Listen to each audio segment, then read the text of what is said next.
माटिए के मूर्ति से हंसलुए माई दिलवा में खुशी बढ़ गई।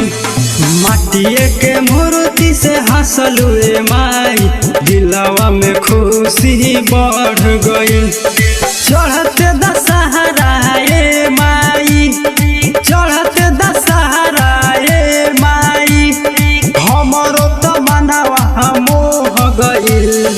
माटिए के मूर्ति से हंसलुए माई दिलवा में खुशी बढ़ गई। माटिए के मूर्ति से हंसलुए माई दिलवा में खुशी बढ़ गई।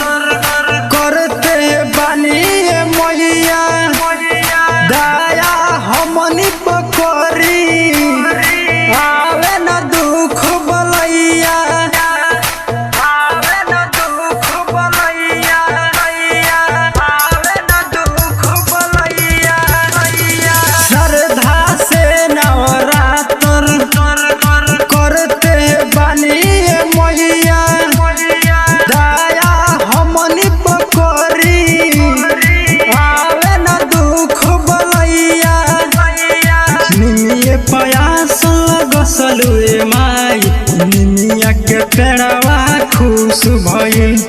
माटिए के मूर्ति से हंसलुए माई दिलवा में खुशी बढ़ गइल। संजीवनी रिकॉर्डिंग स्टूडियो भोरे।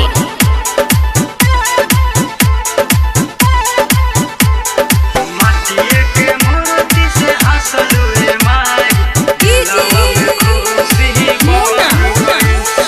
गेंदा कोनाइल छोड़ के पाउल पर रहेलू मैया, सोनू पंकज पूछे एतन बतावे मैया, एतन बतावे मैया, एतन बतावे मैया।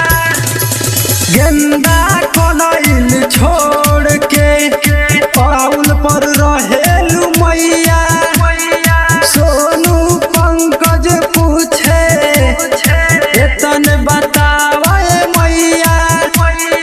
शोभे मर करी पंडलवाए माई जगमग ज्योतिया जोर भइल।